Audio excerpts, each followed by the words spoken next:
Hey, today's nachos are going to blow your taste buds away. Quick, cheesy, and oh so crunchy, let's do this.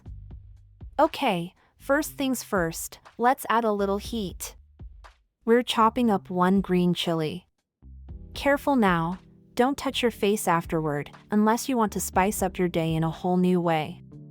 Next, chop half an onion. If you're tearing up, don't blame the onion, it's just how good these nachos are gonna be. Time to chop some fresh coriander.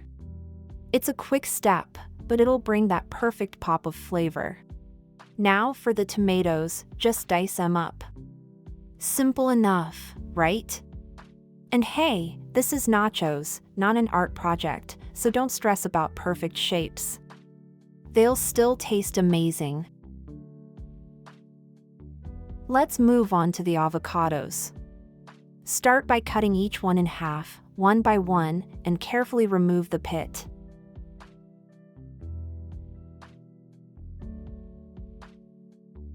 Next, scoop out the soft, creamy insides into a bowl. Take your time here, you want it all smooth and ready for the next step. Before we mash the avocados, let's toss in some of that chopped onion and chili. You know, because avocados deserve to have friends too. Now, grab a spoon and start mashing. Slow and steady wins the race, unless you're starving, then go faster. Time to season. Start with a pinch of black pepper for that subtle kick, then add a little salt to bring out the flavors.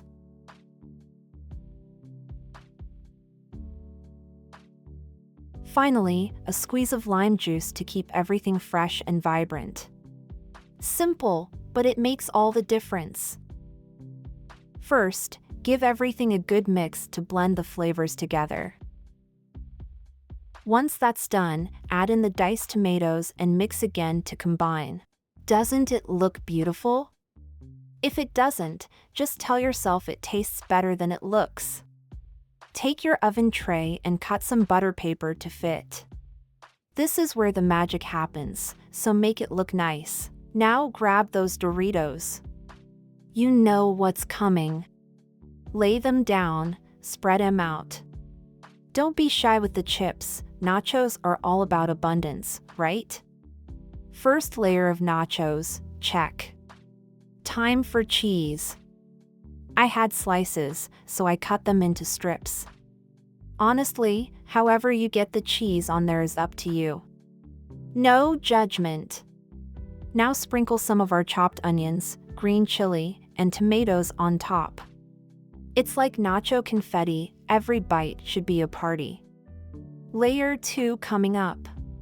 How about some extra cheese? Let's get real. There's no such thing as too much cheese. And just when you think it's enough, let's go for layer 3, because why stop when we can build this tower of deliciousness even higher? Preheat your oven to 350 degrees Fahrenheit and pop these beauties in for 6 to 7 minutes. Boom! Nachos are out, and they look amazing. But we're not done yet. A little extra onion and tomato on top for that fresh crunch, because you can never have too many toppings.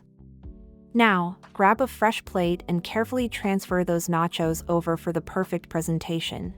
Time to drizzle on some ranch, then follow it up with a swirl of spicy mayo. Don't just pour it, add some flair. It's all about making it look as good as it tastes. Our chopped coriander has been waiting patiently for its moment to shine. Sprinkle that green goodness on top.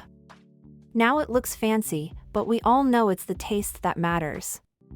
Last but not least, we can't forget our homemade guacamole. It's time to dig in, let's taste this masterpiece. If you liked this video, give it a thumbs up, hit that subscribe button, and let me know in the comments what toppings you'd add to your nachos. See you next time.